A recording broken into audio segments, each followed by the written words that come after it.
First year second semester அதுல வந்து பாத்தீங்கன்னா சுற்றுச்சூழல் கல்வி இந்த சப்ஜெக்டுக்கான இம்பார்ட்டன்ட் 10 மார்க் கொஸ்டினும் அதுக்கான டயக்ராம்ஸ் எல்லாம் தான் இப்போ நம்ம பார்த்துட்டு இருக்கோம். சரிங்களா?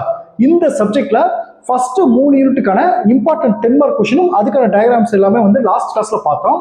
ஸோ பேலன்ஸ் இருக்கிற அந்த 4th யூனிட் 5th யூனிட் இந்த 2 யூனிட்டுக்கான இம்பார்ட்டன்ட் 10 மார்க் கொஸ்டினும் அதுக்கு கீழே என்னென்ன டயக்ராம்ஸ் வருங்கலாம் இப்போ நம்ம பார்க்க போறோம். சரிங்களா? இப்போ அந்த 3 யூனிட்டுக்கான லாஸ்ட் கிளாஸ்ல இம்பார்ட்டன்ட் கொஸ்டின் சொல்லியிருந்தேன் பாத்தீங்களா, அந்த வீடியோ வந்து பாத்தீங்கன்னா நான் டிஸ்கிரிப்ஷன் கீழே லிங்க்ல கொடுத்துருக்கேன். ஸோ புதுசா பாக்குறவங்க அந்த 3 யூனிட்டுக்கான அந்த இம்பார்ட்டன்ட் கொஸ்டின் அந்த கீ பாயிண்ட்ஸ்லாம் நீங்க ப்ராக்டிஸ் பண்ணிக்கோங்க, உங்களுக்கு எக்ஸாமுக்கு உதவியா இருக்கும். சரிங்களா? இப்போ அந்த 2 யூனிட்டுக்கான இம்பார்ட்டன்ட் கொஸ்டின் சொல்றதுக்கு முன்னாடி நம்மளுடைய இந்த BEd first year second semester கிளாஸ்ல புதுசா ஜாயின் பண்றதுக்கு நிறைய பேர் கால் பண்றீங்க. நீங்க எப்படி ஜாயின் பண்ணணும்னா என்னுடைய மொபைல் நம்பர் 9159084262 இந்த நம்பருக்கு நீங்க கால் பண்ணுங்க. நம்முடைய கிளாஸ்ல நீங்க எப்படி ஜாயின் பண்ண சொல்லி நான் உங்களுக்கு டீட்டெயிலா சொல்லிடுவேன். அதே மாதிரி புதுசா ஜாயின் பண்ணவங்களுக்கும் நான் இதுவரைக்கும் நடந்த அந்த பழைய கிளாஸ் நோட்ஸ் எல்லாமே நான் அனுப்பிச்சு வச்சிருவேன். நான் அனுப்புற நோட்ஸ் வந்து பாத்தீங்கன்னா எல்லாமே பாயிண்ட் வைஸா கன்வெர்ட் பண்ணி முக்கியமான விஷயத்துல பாக்ஸ் போட்டு கொடுத்துருப்பேன். நீங்க எக்ஸாமுக்கு எப்படி எழுதணுமோ அந்த மாதிரி உங்களுக்கு நான் கொடுத்துருப்பேன். ஸோ நீங்க கிளாஸை கவனிச்சுட்டு நான் அனுப்புற நோட்ஸை படிச்சீங்கன்னா உங்களுக்கு எக்ஸாமுக்கு ரொம்ப உதவியா இருக்கும். அதே மாதிரி இந்த குறிப்பிட்ட டைமுக்குள்ள படிக்கிறதுக்கு உங்களுக்கு உதவியா இருக்கும். ஸோ ஜாயின் பண்ண விருப்பப்படுறவங்க என்னுடைய மொபைல் நம்பருக்கு கால் பண்ணி டீட்டெயிலாக கேட்டு நம்முடைய கிளாஸ்ல நீங்க ஜாயின் பண்ணிக்கலாம். சரிங்களா? இப்போ வந்து பாத்தீங்கன்னா ஃபர்ஸ்ட் ஒவ்வொரு யூனிட்லயும் எத்தனை கொஸ்டின் எடுத்திருக்கு நான் சொல்லிடுறேன். இப்போ சுற்றுச்சூழல் கல்வி இதுல வந்து 4th யூனிட்ல வந்து பாத்தீங்கன்னா 3 இம்பார்ட்டன்ட் கொஸ்டின் எடுத்திருக்கேன். அந்த 3 இம்பார்ட்டன்ட் கொஸ்டின் அதுக்கான கீ பாயிண்ட்ஸும் அது டயக்ராம்ஸும் இப்போ நான் சொல்ல போறேன். அதே மாதிரி பாத்தீங்கன்னா யூனிட் 5ல 4 இம்பார்ட்டன்ட் கொஸ்டின் எடுத்திருக்கேன். இந்த 4மே முக்கியமானது, ஆனா ஈஸியா இருக்கும். அந்த கீ பாயிண்ட்ஸ் வச்சு நீங்க ஈஸியா எழுதிடலாம். சரிங்களா? இப்போ வந்து அந்த ஒவ்வொரு கொஸ்டின் என்னென்ன கொஸ்டின் அதுக்கான கீ பாயிண்ட்ஸ் எல்லாமே பார்ப்போம். பாருங்க, சுற்றுச்சூழல் கல்வி யூனிட் 4. இப்போ பாருங்க, சுற்றுச்சூழல் பிரச்சனைகள், கொள்கைகள் மற்றும் சுற்றுச்சூழல் பாதுகாப்பு இதுதான் 4th யூனிட். இந்த 4th யூனிட்ல 3 முக்கியமான கொஸ்டின் இருக்கு. 1 இயற்கையை பேணி பாதுகாத்துவதற்கான சர்வதேச கூட்டமைப்பு. 2 இந்தியாவில் சுற்றுச்சூழல் பாதுகாப்பும் அது தொடர்பான கொள்கைகளும். 3 சுற்றுச்சூழல் தொடர்பாக மேற்கொள்ளப்பட்ட அரசியல் சாசன திருத்தங்கள் மற்றும் சட்டங்கள். இந்த 3 10 மார்க் கொஸ்டின் இருக்கு.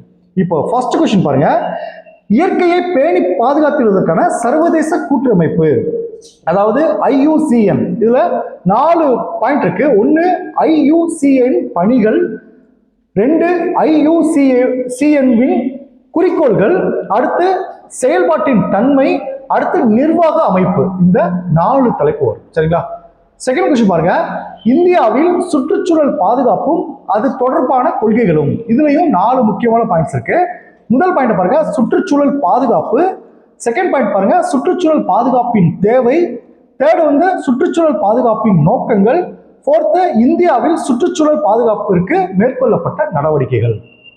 அடுத்து தேர்ட் கொஸ்டின் பாருங்க, சுற்றுச்சூழல் தொடர்பாக மேற்கொள்ளப்பட்ட அரசியல் சாசன திருத்தங்கள் மற்றும் சட்டங்கள். மொத்தம் 7 சட்டங்கள் இருக்கு. 1 தொழிற்சாலைகள் சட்டம் 1948, 2 சுற்றுச்சூழல் பாதுகாப்பு சட்டம் 1986, 3 வன பாதுகாப்பு சட்டம் 1980, 4 வன உயிரினங்கள் பாதுகாப்பு சட்டம் 1972, 5 நீர் சட்டம் 1974, 6 1981ஆம் ஆண்டின் காற்று சட்டம், 7 மோட்டார் வாகன சட்டம் 1988. இந்த 7 சட்டங்கள் அதுல வரும். சரிங்களா? அடுத்து யூனிட் 5 பாருங்க, பள்ளி கலை திட்டத்தில் சுற்றுச்சூழல் கல்வி. இதுல 4 முக்கியமான கொஸ்டின் இருக்கு. ஃபர்ஸ்ட் கொஸ்டின் வந்து பாருங்க, கல்வி நிறுவனங்களில் மேற்கொள்ள வேண்டிய சுற்றுச்சூழல் கல்வி நிகழ்ச்சிகள். 2 சுற்றுச்சூழல் கல்விக்கான மையம். 3 சுற்றுச்சூழல் கல்வியை கற்பித்திடுவதற்கான முக்கிய முறைகளும் செயல்களும். 4 பள்ளி நிலையில் சுற்றுச்சூழல் கல்வியை வளர்த்திடுவதற்கான வழிகாட்டு நெறிமுறைகள். இந்த 4th கொஸ்டின் வந்து பாத்தீங்கன்னா 5 மார்க்லையும் கேட்கலாம், 10 மார்க்லையும் கேட்கலாம். சரிங்களா? இப்போ ஃபர்ஸ்ட் கொஸ்டின் பாருங்க, கல்வி நிறுவனங்களில் மேற்கொள்ள வேண்டிய சுற்றுச்சூழல் கல்வி நிகழ்ச்சிகள். அதுல 4 நிகழ்ச்சிகள் சொல்றாங்க. 1 படக்காட்சிகளை தொகுத்து காட்சிக்கு வைத்தல், 2 சுற்றுச்சூழல் கழகத்தை ஏற்படுத்துதல், 3 உலக சுற்றுச்சூழல் தினத்தை கொண்டாடுதல், 4 சுகாதார மற்றும் துப்புரவை வலியுறுத்தும் நிகழ்ச்சிகள். இந்த 4 நிகழ்ச்சிகள் நடக்கும். செகண்ட் கொஸ்டின் பாருங்க, சுற்றுச்சூழல் கல்விக்கான மையம். இதுல 2 பாயிண்ட் இருக்கு. சுற்றுச்சூழல் கல்விக்கான மையத்துல சுற்றுச்சூழல் கல்விக்கான மையத்தின் பணிகள், அடுத்து சுற்றுச்சூழல் கல்விக்கான மையம் கவனம் செலுத்தும் துறைகள். அடுத்து 3ஆவது கொஸ்டின் பாருங்க, சுற்றுச்சூழல் கல்வியை கற்பித்திடுவதற்கான முக்கிய முறைகளும் செயல்களும். இதுல மொத்தம் வந்து பாத்தீங்கன்னா 9 பாயிண்ட் இருக்கு. 1 சொல்லாடல் முறை அல்லது விவாத முறை, 2 கருத்தரங்கம், 3 செயலரங்கம், 4 களப்பயணங்கள், 5 கள சுற்றாய்வுகள், 6 செயல் திட்டங்கள், 7 கண்காட்சி, 8 ஒழுக்காட்சி தொகுப்புகள், 9 தொலைக்காட்சி. அடுத்து லாஸ்ட் கொஸ்டின் பாருங்க. பள்ளி நிலையில் சுற்றுச்சூழல் கல்வியை வளர்த்துவதற்கான வழிகாட்டு நெறிமுறைகள். இது வந்து உங்களுக்கு புக்கில் இப்படி ஹெட்டிங்கா இருக்காது, ஒரே பாராகிராஃபா கொடுத்துருப்பாங்க. நான் அதுல இருந்து ஹெட்டிங்கா ஒரு 10 ஹெட்டிங்ஸ் எடுத்திருக்கேன். இதை மட்டும் நீங்க ப்ரெசென்ட் பண்ணீங்கன்னா உங்களுக்கு ஃபுல் மார்க் கிடைச்சிடும். சரிங்களா? அப்ப பாருங்க, பள்ளி நிலையில் சுற்றுச்சூழல் கல்வி வளர்ப்பதற்கான வழிகாட்டு நெறிமுறைகள். முதல் பாயிண்ட் பாருங்க, பாடத்திட்டத்தில் இணைத்தல். 2 ஆசிரியர் பயிற்சி மற்றும் விழிப்புணர்வு. 3 மாணவர் பங்கேற்பை ஊக்குவித்தல். 4 பயிற்சி அடிப்படையிலான கற்பித்தல் முறைகளை பயன்படுத்துதல். 5 பாடங்களுடன் ஒருங்கிணைத்தல். 6 பள்ளி சூழலை சுற்றுச்சூழல் நட்பாக மாற்றுதல். 7 கழக மற்றும் குழுக்களை உருவாக்குதல். 8 சமூக மற்றும் பெற்றோர் பங்கேற்பை பெறுதல். 9 வழக்கமான திட்டங்கள் மற்றும் செயல்பாடுகள் நடத்துதல். 10 மதிப்பீடு மற்றும் தொடர்ச்சியான முன்னேற்றம். இந்த 10 முக்கியமான பாயிண்ட்ஸ்.